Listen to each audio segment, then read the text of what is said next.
Hello and welcome to Cardboard Decoy Finishes Cave Story. This is episode 13 and this is a post-commentary, so I will be watching along with you guys. I did do a live commentary and it was absolutely terrible, so I cut it out. I hope you enjoyed the song. That was my first attempt at anything that was more than just audio syncing on video, so I figured I'd join you for the last battle here and kind of explain what's going on as we go about in this fight. Alright, so here's Balos.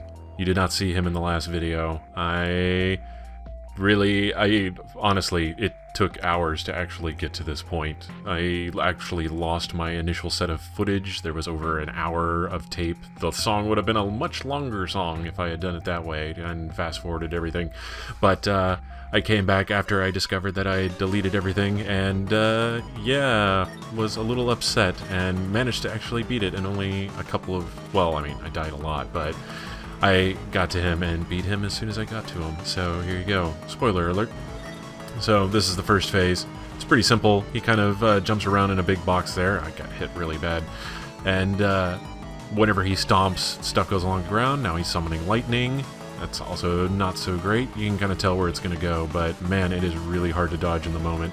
I panicked really bad. Once again, the live commentary was absolutely atrocious. So it was just a bunch of and I didn't think that was gonna fly. I think it just sort of rambled off topic for a good 10 minutes. So, yeah, here we go. This is going. You just kind of have to catch on to his pattern there. There he goes. Big freak out face. And phase 2. Not a lightning bolt. That is Balos in his true form. Not his final form, but his true form nonetheless. So, as you can see, there's little demons up above. Fun fact, the angels you were fighting turn into those guys. They kind of flicker frames. You might be able to see it better or worse, depending on how YouTube decides to display its 30 frames per second, as per the usual.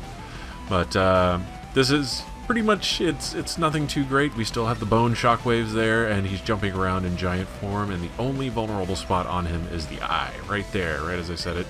Very convenient. So if you position yourself right, you can stand on his cheekbone there. There we go. And yeah, you wouldn't believe it if I told you I was doing post-commentary, would you? My timing is just too good. I know myself maybe a little too much. So this is a little nerve-wracking, but I did have my potion all the way to the end here. So everything you saw before that was just adamant non-potion using. Also, there's a really great scene. I probably added an annotation that explained that after you kill the penultimate boss there, the big giant crusher, he will fall down and kill you if you don't move out of the way. And I absolutely managed to forget that on my first run through. Otherwise, that fast-forwarding segment would have been a little bit faster. But, you know, so such is life. And here we go. Just going to keep going here. This is me panicking and not being able to shoot worth dick whatsoever. Also, fun fact, for Halloween, whenever this game came out, I made a pumpkin based on Balos here. I wish I still had pictures. I feel like a liar, but I swear to you, I made a really cool pumpkin, and I even rigged it up with LEDs to get one white eye and one red eye, and it was super awesome. So, that's I could probably repeat it if I wanted to, but, you know. So, here we go.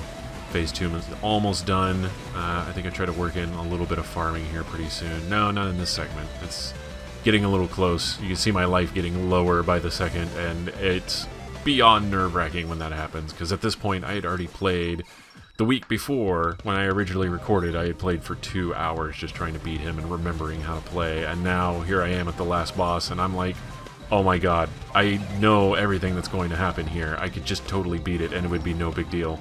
So I was really starting to freak, or just totally psych myself out, I guess would be the right way to play it. Yeah, so now you can see I'm farming, I'm shooting all the guys up there, taking the damage, taking advantage of the invulnerability that you get whenever you are hit.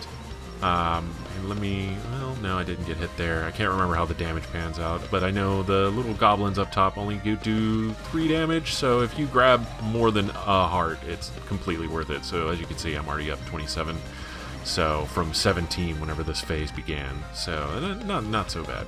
So there we go, the last eye has been closed in that little orbital there. I didn't really explain a lot what's going on, but we got skull missiles flying down and orbital eyes, and now here's the tricky part. This is the trick.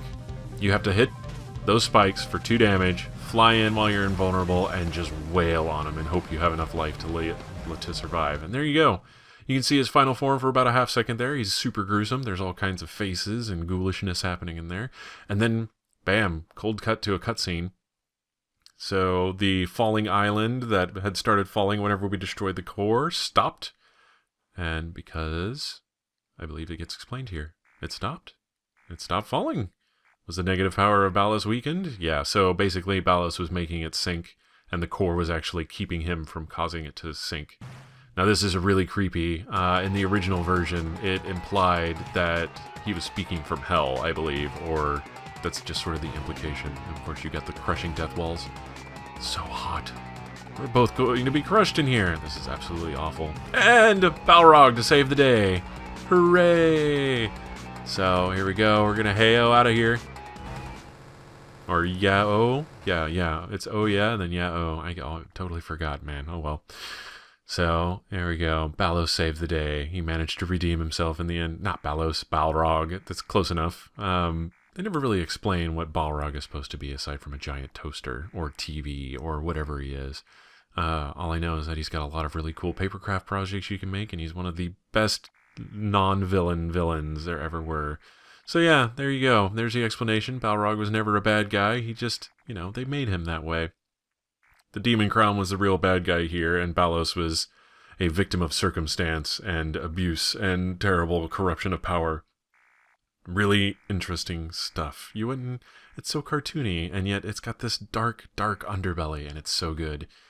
So, well, either way, this is the end of the game. I'm going to go ahead and jet here before the credits start rolling so you can enjoy that with the music. And yeah, I really hope you enjoyed this series. Please leave me some comments, and I will see you next time. Have fun.